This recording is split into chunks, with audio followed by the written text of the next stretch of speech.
Hello, hello, hello, everyone. Welcome back to Noor Daily English Podcast. I am your host, Rose, and I am so happy you are here with us today. And I am Alex. And Rose, I have a feeling today's episode is going to be one that people share with absolutely everyone they know. I think so too, Alex, because today we are talking about something that every single human being on this planet experiences every day, multiple times a day. And yet, most people have never been taught how to handle it properly, especially in English. Before we reveal today's topic, let me describe a situation.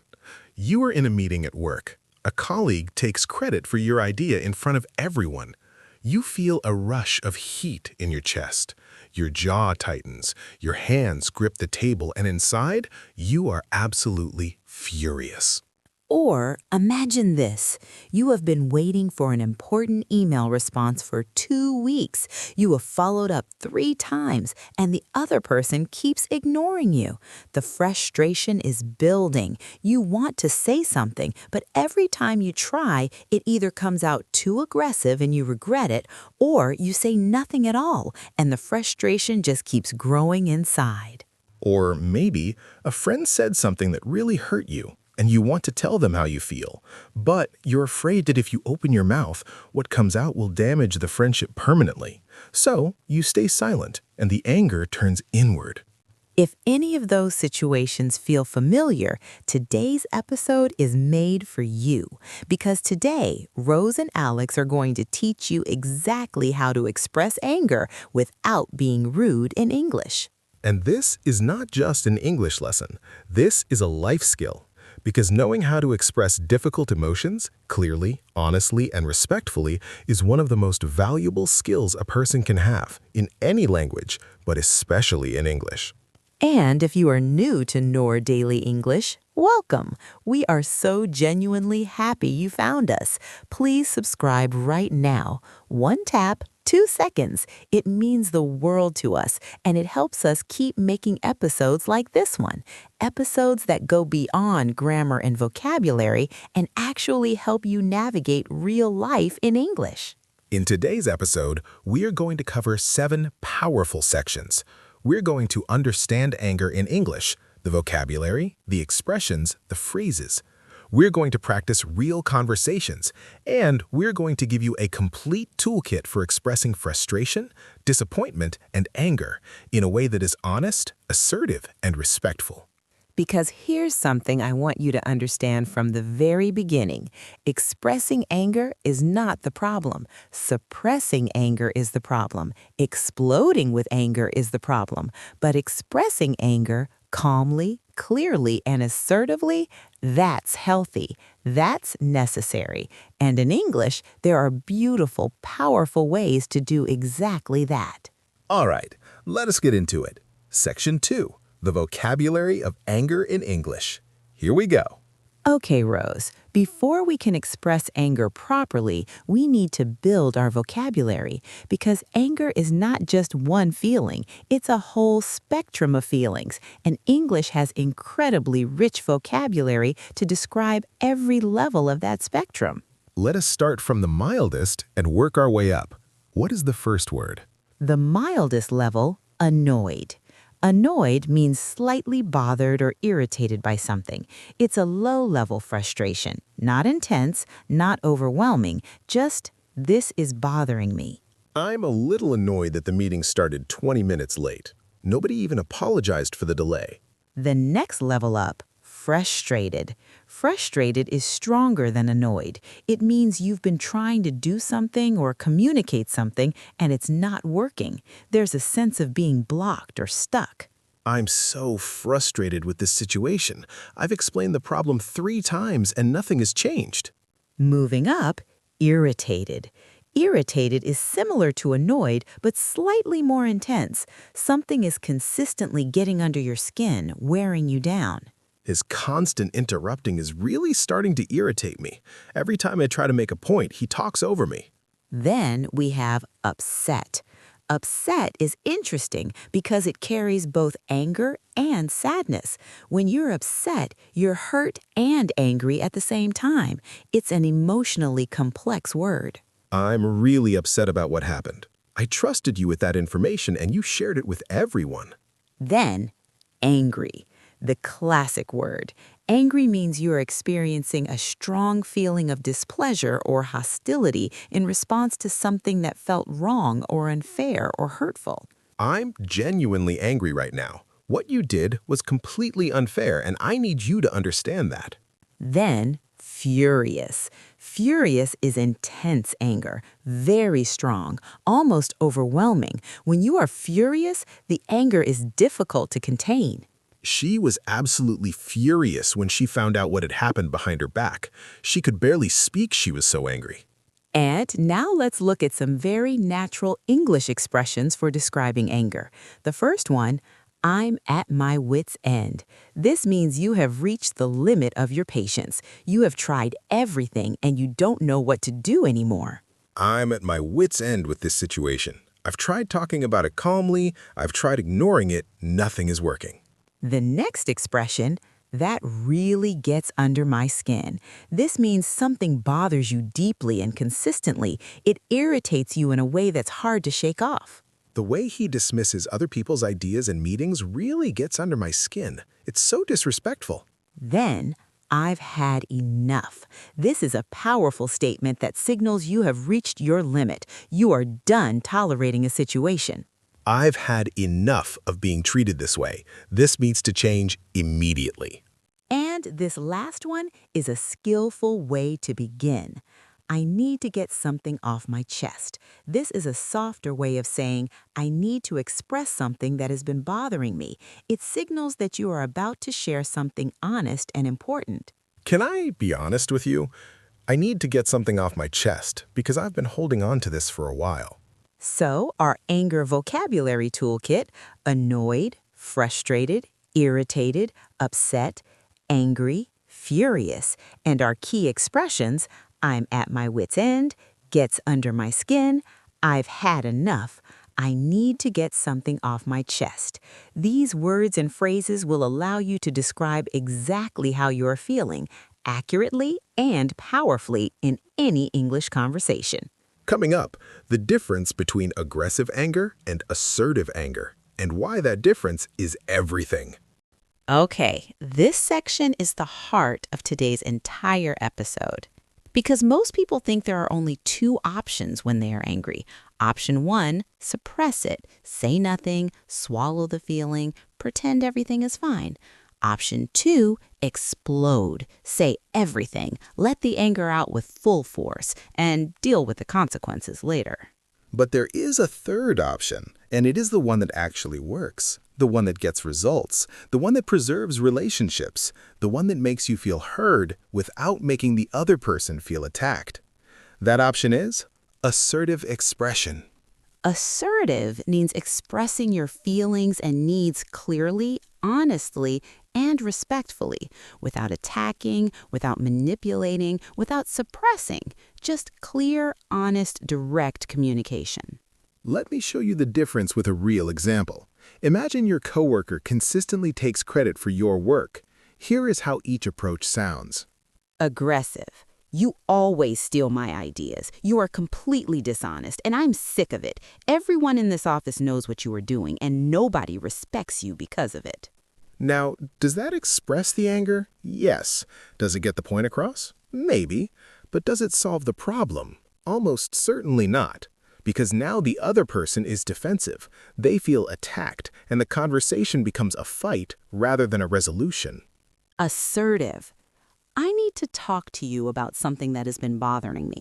In our last 2 team meetings, ideas that I shared with you privately were presented as yours without any acknowledgement of my contribution. I felt overlooked and disrespected. I need this to change going forward because it is affecting our working relationship. Did you hear the difference? Same emotion, same situation, but completely different delivery. The assertive version states the specific behavior, describes the emotional impact, expresses a clear need, and does all of this without attacking the other person's character. And this is actually a very well-known communication formula. It's called the I statement formula, and it goes like this. When you describe the specific behavior, I feel, name your emotion, because, explain the impact, and I need, state what you want to change. So, when you interrupt me during presentations, I feel frustrated and disrespected because my ideas do not get the chance to be heard fully, and I need you to let me finish speaking before you respond. Practice this formula, write it down, use it, because it is one of the most powerful communication tools that exists in English and in life. Let's do a few more comparisons so our listeners can really feel the difference. Situation, a friend who keeps canceling plans. Aggressive, you always cancel on me. You clearly do not value my time or our friendship at all. Assertive. Hey, I want to be honest with you about something. This is the third time our plans have been canceled at the last minute, and I'm feeling a bit hurt and undervalued. I really enjoy spending time with you, and I just want to feel like our plans matter. Situation, a partner who does not listen. You never listen to me. You only care about yourself. Assertive.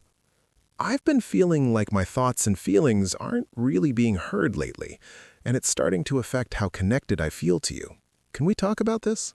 Aggressive anger pushes people away and creates defensiveness. Assertive anger opens conversations and creates understanding. The goal is never to win an argument. The goal is to be heard and to find a resolution. And assertive expression is the only way to reliably achieve that. Coming up, what to do when the anger is overwhelming, when you're so frustrated that even assertive language feels impossible, because this happens to everyone, and there are real strategies for managing those moments. Okay, Rose, this is the section that our listeners can take directly into their real lives, because we're going to give specific phrases for specific situations. Real English, real scenarios, real solutions. Category 1. Expressing anger at work. Professional settings require a specific level of composure, but that doesn't mean you can't express frustration. It just means you need the right language. I would like to address something that has been bothering me. I want to raise a concern about how this situation has been handled. I feel that my contributions have not been properly acknowledged, and I would like to discuss this. I'm finding this situation increasingly difficult to work with, and I think we need to have a conversation about it. I appreciate your help, but this is not acceptable, and I need a solution today. So, for example, in a meeting after your idea was taken, you could say, I would like to raise something. The approach we just discussed was actually something I proposed in our team discussion last week. I would appreciate it if my contributions could be acknowledged going forward. Professional, clear, assertive. Category 2. Expressing frustration with a friend. Friendships are more informal, so the language can be slightly warmer but still needs to be honest. Hey, can I be real with you for a second? I need to be honest because I value our friendship too much to pretend everything is fine. Something happened that really upset me, and I think we should talk about it. I'm not trying to start a fight. I just need you to understand how I'm feeling. So, hey, can I be real with you for a second? When you told other people what I shared with you in confidence, I felt really betrayed. I trusted you with something personal, and I need to know that trust is safe with you. Honest, warm, direct. Category 3. Expressing anger in romantic relationships. This is where emotions run highest and where assertive language is most important. I've been feeling hurt by something, and I think we need to talk. I want to share how I'm feeling without it becoming an argument. Can we do that? When this happens, I feel, and I need. I'm not attacking you. I'm trying to help us understand each other better. I love you, and that's exactly why I need to be honest with you about this. I'm not attacking you. I'm trying to help us understand each other better. So, I've been feeling hurt by something and I want to talk about it calmly. When our plans change at the last minute without discussion, I feel unimportant and like my time doesn't matter. I know that's probably not your intention, but that's the impact it has on me. Can we figure out a better way to handle this together? Category 4. Expressing frustration with a service or company. Customer service situations often require controlled, assertive anger. I'm quite frustrated with how this has been handled. I need this resolved as a matter of priority. I've been patient, but I'm at the point where I need to see some action. I would like to speak to someone who can actually resolve this issue. I appreciate your help, but this is not acceptable, and I need a solution today. Category 5. Calming phrases to use before expressing anger. Sometimes you need to slow everything down before the conversation begins. I need a moment before we discuss this. Can we talk about this calmly? I want to have this conversation, but I need us both to be calm first. I'm feeling quite emotional right now, but I think this is important enough to discuss carefully. Having the right phrase ready for the right situation means the difference between a conversation that resolves something and one that makes it worse. Practice these phrases, write them in your vocabulary journal, and the next time you feel angry, you will have the words ready. Coming up, what to do when the anger is overwhelming, when you're so frustrated that even assertive language feels impossible. Because this happens to everyone, and there are real strategies for managing those moments. Okay, let us be real for a moment. Everything we have talked about so far, the I statement formula, the assertive phrases, the calm professional language, all of that sounds wonderful in theory. But what about when you are so angry you can barely think straight? When the emotion is so intense that even finding words feels impossible? This is such an important question, Rose, because the techniques we share only work when you are in a state where you can actually access them. And sometimes, the anger is just too big in the moment. So, strategy 1, create space before you speak. This is probably the most important strategy of all. When you feel overwhelmed with anger, do not speak yet. Give yourself time and space to come down from the emotional peak first. And there are specific English phrases you can use to buy yourself that space without being rude. I need a moment before we continue this conversation. Can we pause and come back to this in 10 minutes? I want to respond to this properly, so I need a little time to collect my thoughts. This is important to me, so I want to make sure I say it right. Give me a moment. Because here's what happens physiologically when you are angry. Your heart rate increases. Your thinking brain, the part responsible for clear, calm communication, becomes less accessible. And your emotional brain takes over. This is completely natural, but it means that the best time to have a difficult conversation is never in the peak of anger. Give yourself 10 minutes. The emotional intensity will drop significantly, and your ability to communicate assertively will return. Strategy 2. Name the emotion out loud. There is actually fascinating research showing that when you verbally name what you are feeling, the emotional intensity decreases. Simply saying, "I'm feeling really angry right now," actually helps calm the emotional response in your brain. And in English, you can do this naturally in conversation. I want to be transparent with you. I am feeling quite angry about this right now. So I'm going to take a breath and try to explain why clearly.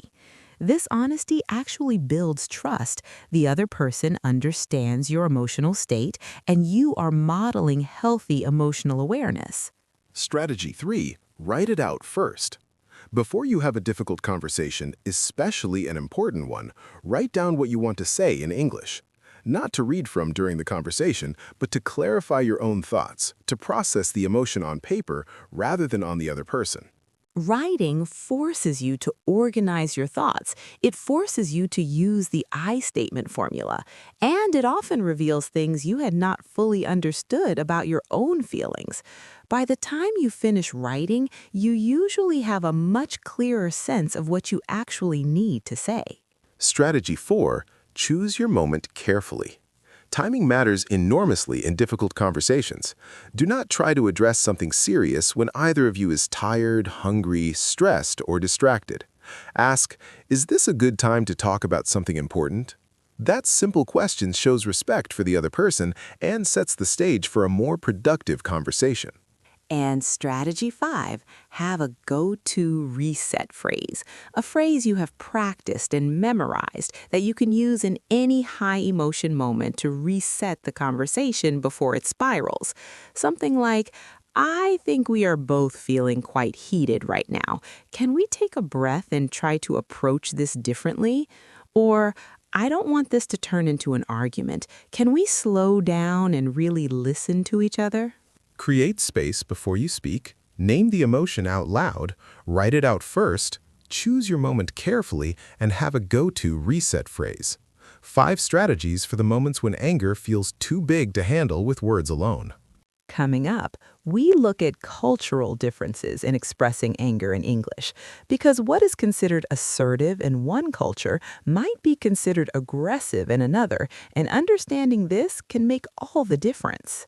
Rose, this section is so important, and I think it's something that is almost never discussed in English learning content.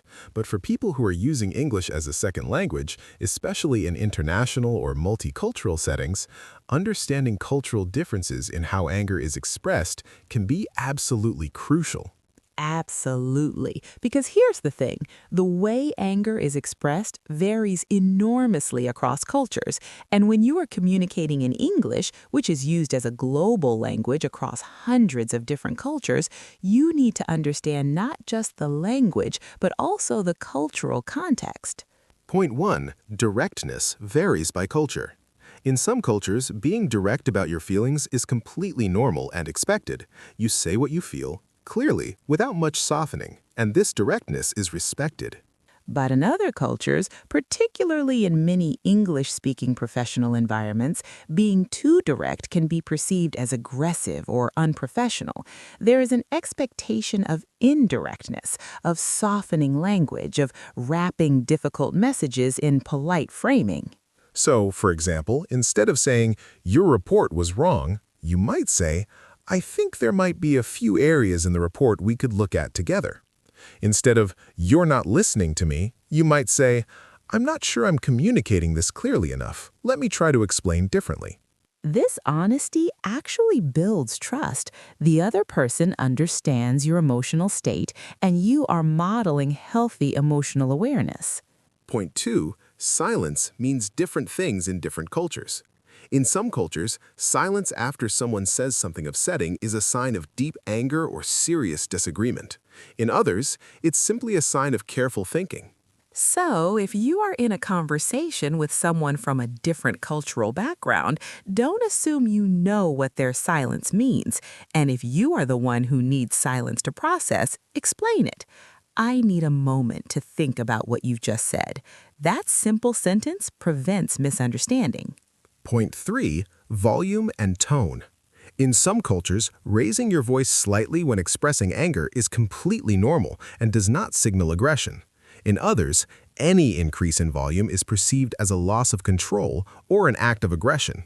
In most English professional environments, keeping your voice calm and measured, even when expressing serious frustration, is considered a sign of emotional intelligence and professionalism. The quieter and calmer you speak when you are angry, the more powerful your words often feel. So instead of speaking louder when you're frustrated, try speaking more slowly and deliberately. Lower your voice slightly. Make deliberate eye contact. These signals communicate seriousness and authority far more effectively than volume. Point 4. Apologies and anger. In some cultures, apologizing is seen as admitting total fault. In English-speaking cultures, particularly British and American, offering a small acknowledgement or apology, even when you're the one who is angry, actually de-escalates a situation and opens better communication. So something like, I'm sorry if this comes across strongly, but I really need to address this, actually makes the subsequent expression of anger more effective, not less, because it shows self-awareness and consideration. Point 5. Humor as a release valve. In British English particularly, humor is often used to release tension in difficult conversations. A well-timed, light-hearted comment can diffuse anger and create space for a more productive conversation. So something like, okay, I think we both need to take a breath because this conversation has gotten a little intense, said with a slight smile, can actually reset the emotional temperature of a conversation without minimizing the issue. Understanding cultural context makes you a more effective communicator in English, not just grammatically correct, but culturally intelligent. And cultural intelligence, in a global world, is one of the most valuable skills you can have. And in our final section, we bring everything together, a complete guide to expressing anger in English at work, in relationships, in any situation, with confidence, clarity, and respect. Okay, everyone, we have come so far in this episode. We built our anger vocabulary, we learned the difference between aggressive and assertive, we practiced real phrases for real situations, we talked about what to do when anger is overwhelming, and we explored cultural differences. Now, let us bring it all together into your complete guide. Your complete guide to expressing anger in English has 7 steps, one for each section of today's episode, and together they form a complete system for handling any anger situation in English. Step 1. Identify and name the emotion accurately. Use the vocabulary we covered. Are you annoyed, frustrated, upset, furious? The more accurately you can name what you're feeling, the more clearly you can communicate it. Step 2. Create space before you speak. If the emotion is intense, do not speak yet. Use your space-creating phrases. I need a moment. Can we pause? Give yourself time to move from emotional brain to thinking brain. Step 3. Use the I statement formula. When, I feel, because, I need.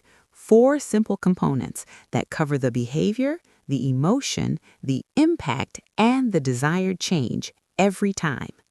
Step 4. Choose assertive, not aggressive language. Direct but respectful. Honest but not attacking. Clear but not cruel. Ask yourself before you speak, will these words open a conversation or close one? Step 5. Consider the cultural context. Who are you speaking to? What is their cultural background? What level of directness is appropriate in this setting? Adjust your language accordingly. Step 6. Have a reset phrase ready for moments when the conversation gets too heated, something you have practiced, something calm and grounding that can bring both of you back to a productive place. And step 7, follow up. After a difficult conversation about anger, check in. How are we doing? Did that help? Is there anything else we need to address? This follow-up shows emotional maturity and genuine care for the relationship. And I want to say something important before we close. Anger is not the enemy. Anger is information. It tells you that something matters to you, that a boundary has been crossed, that something needs to change. And when you can express that anger clearly and respectfully in English, you are not just a better communicator, you are a more honest, more authentic, more emotionally intelligent human being. Today, we built our vocabulary of anger from annoyed all the way to furious. We learned the crucial difference between aggressive and assertive expression. We practiced real phrases for work, friendships, romantic relationships, and service situations. We explored strategies for when anger is overwhelming. We discussed cultural differences, and we gave you a complete 7-step guide. You now have everything you need to express anger in English, honestly, clearly, and respectfully. Use it, practice it, and watch how your relationships and your confidence transform. Thank you so much for being here with us for episode 7 of Noor Daily English. This episode was made with so much care because being able to express difficult emotions in English, that is not just a language skill, that is a life skill. If this episode helped you, share it with someone who struggles to express anger without it becoming a fight. You might just change how they communicate forever. Subscribe if you haven't already. Leave us a comment. What situation do you find hardest to express anger in? We read every single comment and we love hearing from you. See you in episode 8. Until next time, speak honestly, speak kindly, and keep showing up. This is Rose And this is Alex. from Noor Daily English. See you next time.